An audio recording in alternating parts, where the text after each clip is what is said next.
तो स्वागत आप सभी का इस खास शो में। राजनीति यानी कि राज करने की नीति, और इस नीति में बोलचाल की बड़ी भूमिका होती है।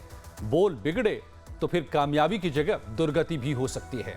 और आधुनिक काल में राजनीति में यह फैशन भी बन चुका है, जिसमें अगर किसी की जुबान से कोई गलत बयानी ना भी हो तो भी उसे तोड़ मरोड़ कर पेश कर दिया जाता है और उसे क्या सही क्या गलत समझना मुश्किल हो जाता है।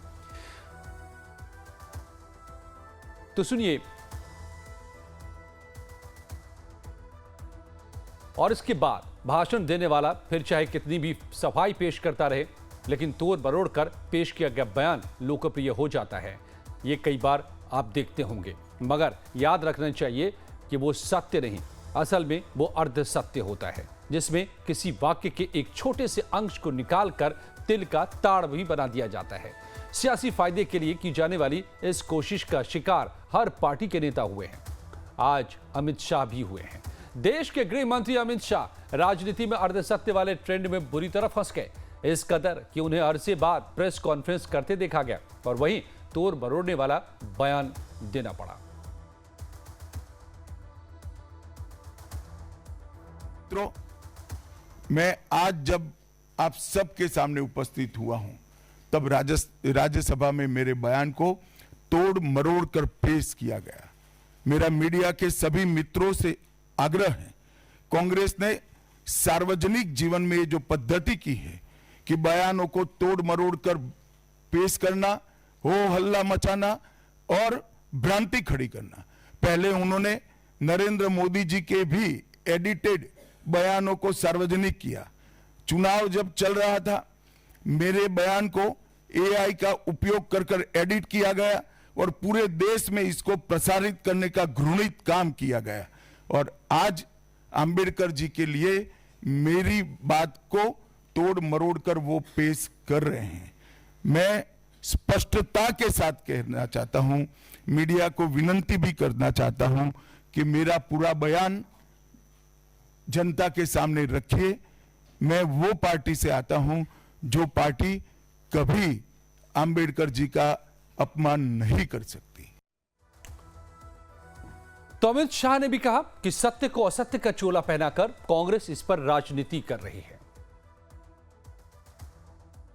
कि कांग्रेस पार्टी अंबेडकर जी विरोधी पार्टी है, कांग्रेस पार्टी आरक्षण विरोधी पार्टी है, कांग्रेस पार्टी संविधान विरोधी पार्टी है, कांग्रेस पार्टी ने सावरकर जी का भी अपमान किया, कांग्रेस पार्टी ने आपातकाल डालकर संविधान के सारे मूल्यों की धज्जियां उड़ा दी, नारी सम्मान को भी सालों तक दरकिनार किया, न्यायपालिका का हमेशा अपमान किया, सेना के शहीदों का अपमान किया और भारत की भूमि तक को संविधान तोड़कर विदेशी देशों को देने की हिमाकत कांग्रेस पार्टी के शासन में हुई।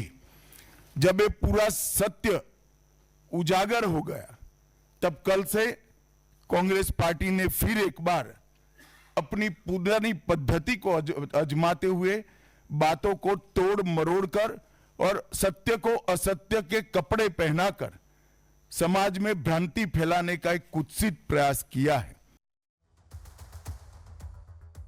लेकिन सवाल यह है कि देश के इतने मजबूत नेता को सफाई क्यों देनी पड़ रही है?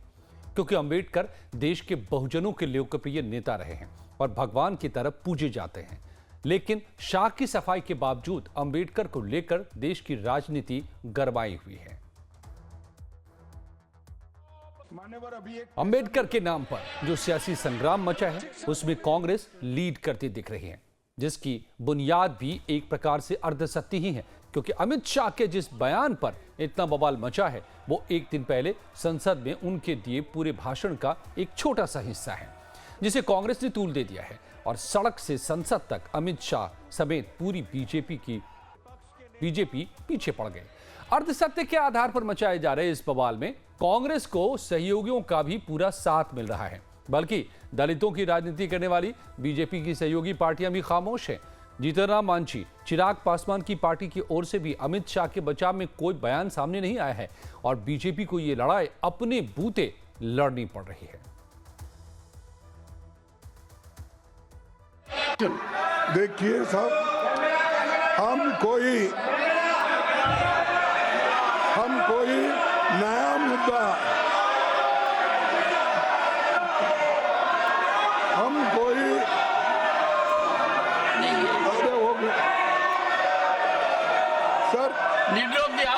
सर हम कोई नया मुद्दा लेके नहीं आए। जो मुद्दा यहाँ पर अमित शाह ने उठाकर डिस्कशन में वो लाए थे, उन्होंने ये कहा था कि अंबेडकर का इतना आप लोग उठ के बोलते हो, अगर यही उनका मजाक उड़ाया आपने 100 बार, अगर ऐसी नहीं अगर ऐसा ही भगवान का नाम अगर लेते तो 7 जन्म में आप स्वर्ग को जाते, ये उनका कहना था। इसीलिए इन्होंने बाबा साहब अंबेडकर का अपमान किया, संविधान का अपमान किया। महोदय जी, खड़गे जी फिर से मिसलीड कर रहे हैं हाउस को। मैं यही तो कह रहा हूँ, आप 10-12 सेकंड का वीडियो क्लिप को लेकर के किसी वक्त को आप बोल नहीं सकते हैं। हम ये आवाज को करने की कोशिश कर रहे हैं। और शाह जी ने ये जो अपमान अंबेडकर का किया है, वो कभी हम सहन नहीं करेंगे, करने नहीं। ये दलित विरोधी सरकार है, संविधान विरोधी सरकार। तो असल में बात वो है जो संसदीय कार्य मंत्री किरण रिजिजू बता रहे हैं। सिर्फ 10 सेकंड के बयान को उठाकर हंगामा खड़ा नहीं करना चाहिए, लेकिन सवाल तो ये भी है कि क्या उनकी पार्टी ने ऐसा कभी नहीं किया। सच तो यह है कि इसका शिकार हर पार्टी होती रही है, लेकिन फिलहाल देखिए कि अमित शाह के जिस बयान पर बवाल मचा है, उस बयान को एक बार फिर से सुनिए। अर्ध सत्य वाला अधूरा बयान और सत्य के साथ पूरा बयान भी एक एक कर आपको सुनवाते हैं। पहले छोटा वाला हिस्सा। अभी एक फैशन होगा है अंबेडकर अंबेडकर अंबेडकर अंबेडकर अंबेडकर अंबेडकर। इतना नाम अगर भगवान का लेते तो 7 जन्मों तक स्वर्ग मिल जाता। अच्छी बात है ना, सुनिए तो। और अब जरा देखिए अमित शाह के बीती शाम राज्यसभा में जो बयान दिया, भाषण दिया, वो पूरा हिस्सा सुनिए। 3 मिनट की बयान में आपको उनके भाषण का पूरा संदर्भ या कंटेक्स्ट जो भी कहें समझ में आ पाएगा। अभी एक फैशन होगा है अंबेडकर अंबेडकर अंबेडकर अंबेडकर अंबेडकर अंबेडकर। इतना नाम अगर भगवान का लेते तो 7 जन्मों तक स्वर्ग मिल जाता। अच्छी बात है ना, सुनिए तो, सुनिए ना, आप सुनिए ना, मैं बताता हूं।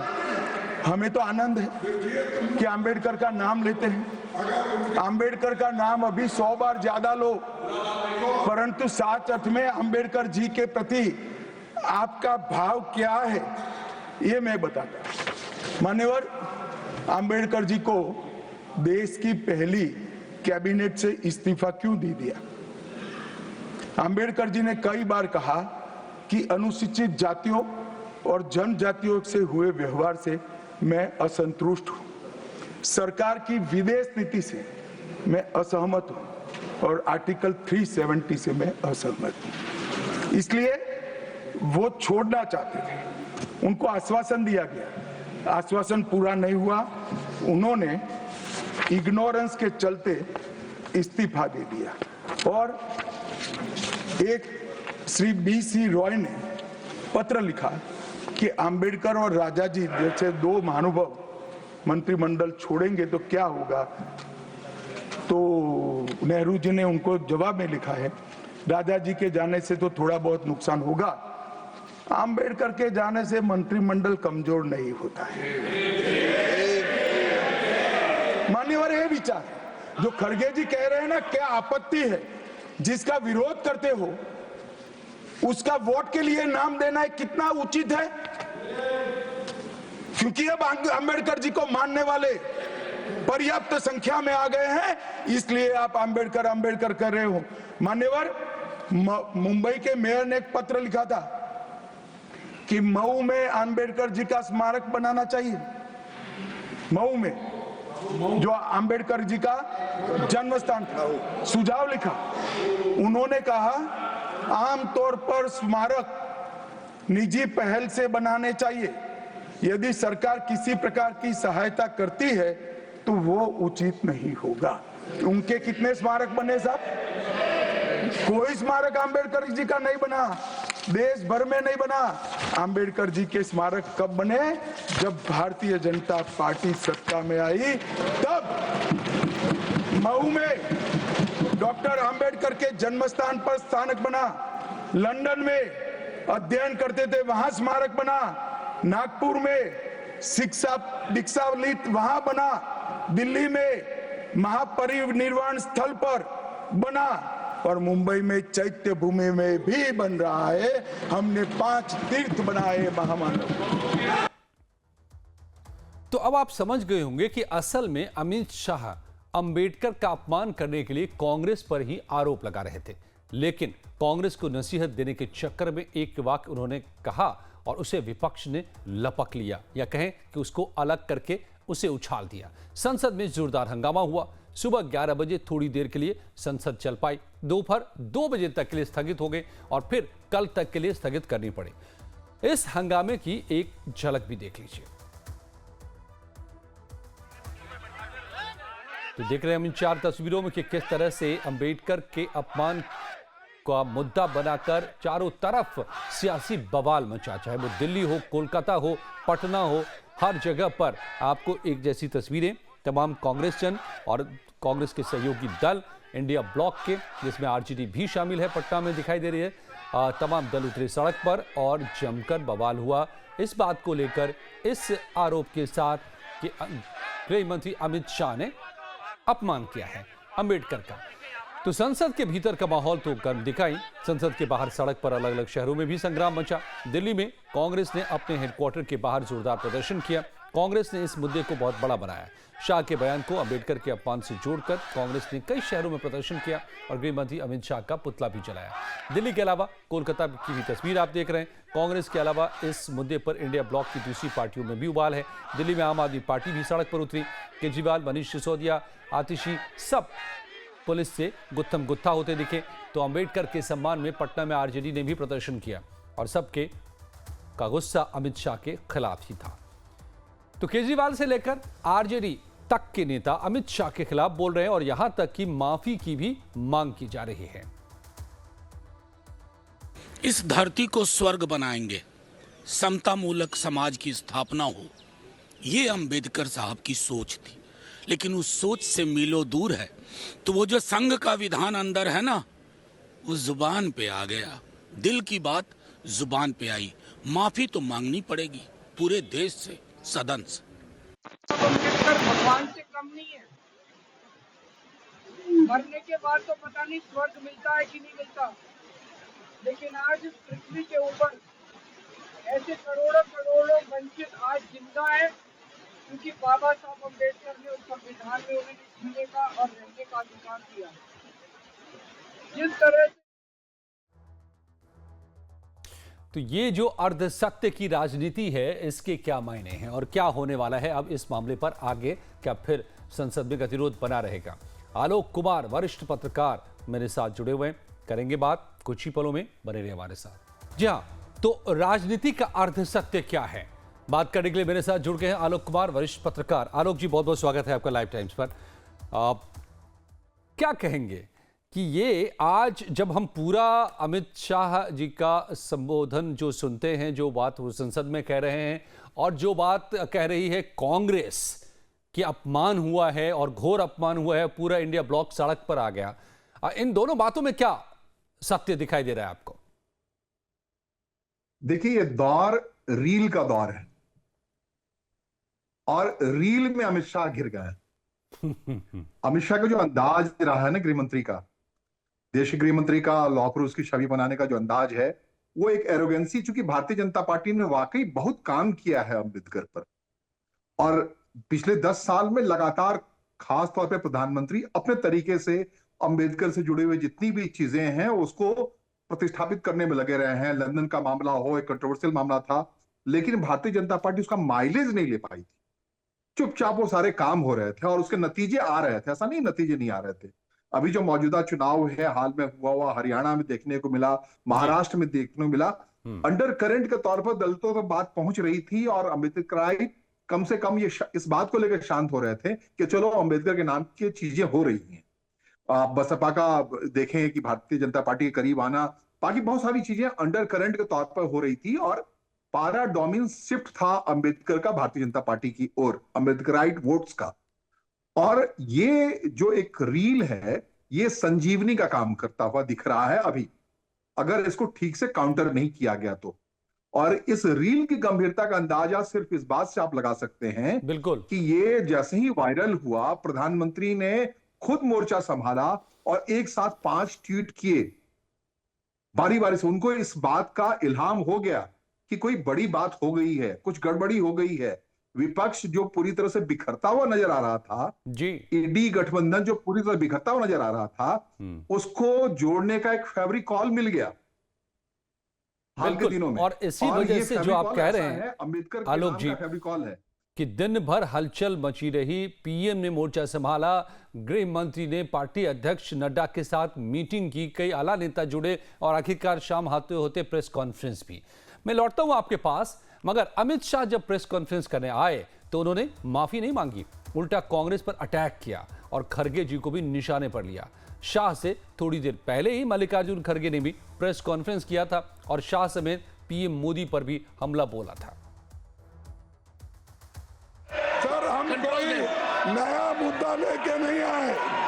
जो मुद्दा यहाँ पर अमित शाह ने उठाकर डिस्कशन में वो लाए थे, उन्होंने ये कहा था कि अंबेडकर का इतना आप लोग उठ उठ के बोलते हो, अगर यही उनका मजाक उड़ाया आपने 100 बार, अगर ऐसी नहीं, अगर ऐसा ही भगवान का नाम अगर लेते तो 7 जन्म में आप स्वर्ग को जाते, ये उनका कहना था।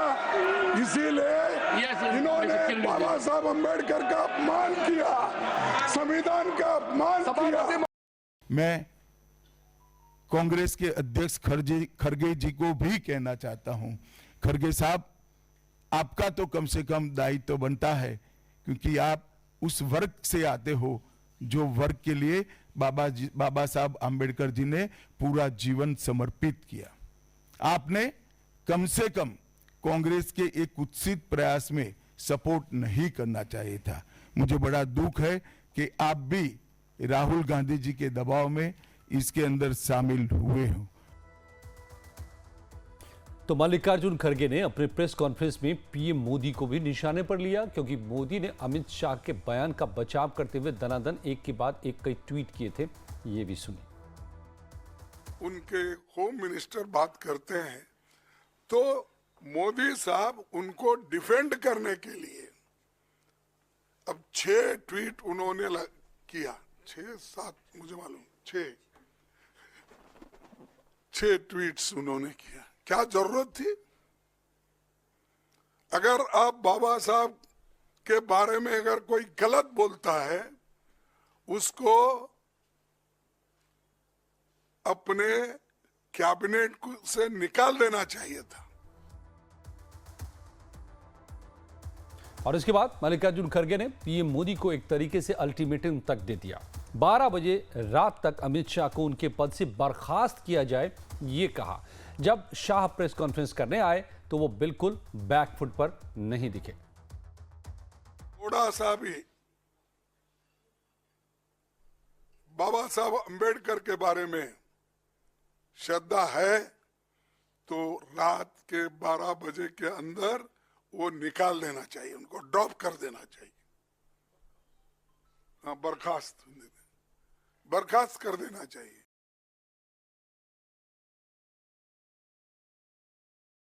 खड़गे जी मेरा इस्तीफा मांग रहे हैं, इनको आनंद होता है तो शायद मैं दे भी दूं, मगर इससे इनकी समस्या का अंत नहीं है। अभी 15 साल तक कम से कम उनको वही जगह पे बैठना है जहां वो बैठे हैं। खरगे साहब, मेरे इस्तीफे से आपकी दाल नहीं गलने वाली है।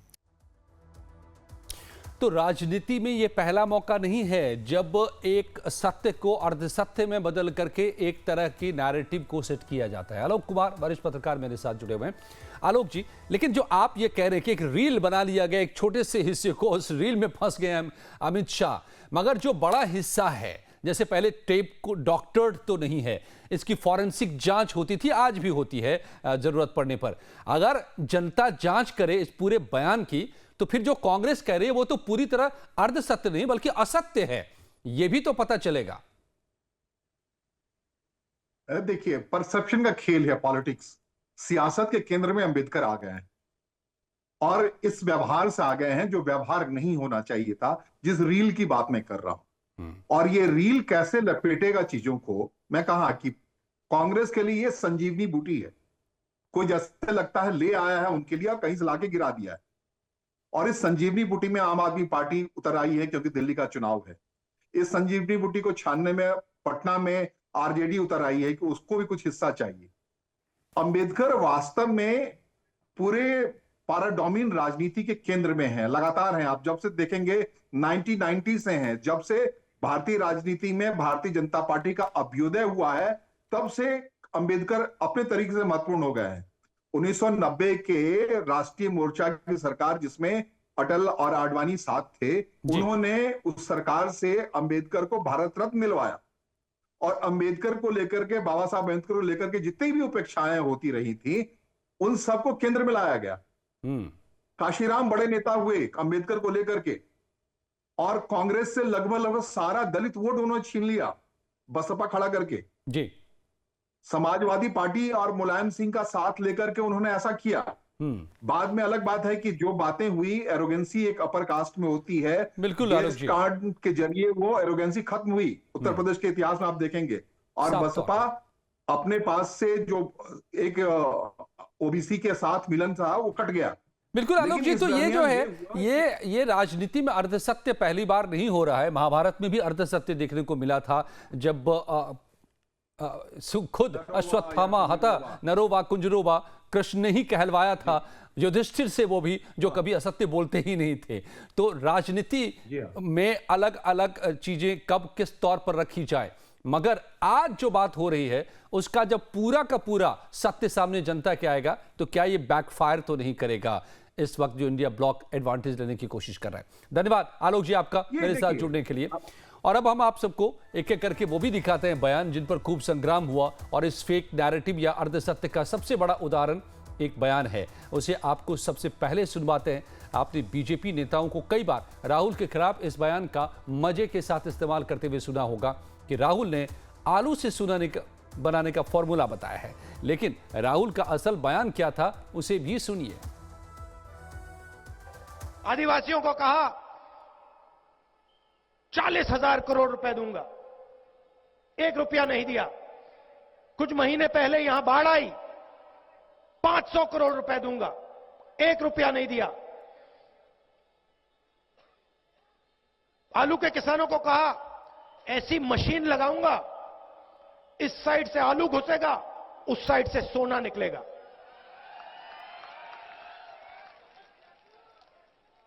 इस साइड से आलू डालो, उस साइड से सोना निकालो, इतना पैसा बनेगा, आपको पता नहीं होगा क्या करना है पैसे का। मेरे शब्द नहीं है, नरेंद्र मोदी जी के शब्द हैं। 15 लाख रुपए हर बैंक अकाउंट में, और अब बैंक अकाउंट खोलने के लिए 3,000 रुपए दो। यह है सच्चाई नरेंद्र मोदी जी की, बीजेपी की। जी हां, तो राजनीति में अर्धसत्य का खेल पुराना है और आज भी फिर वही खेला जा रहा है। अब बड़ा दिलचस्प सवाल यह है कि बीजेपी खुद को कैसे डिफेंड करती है या कर पाती है कि नहीं।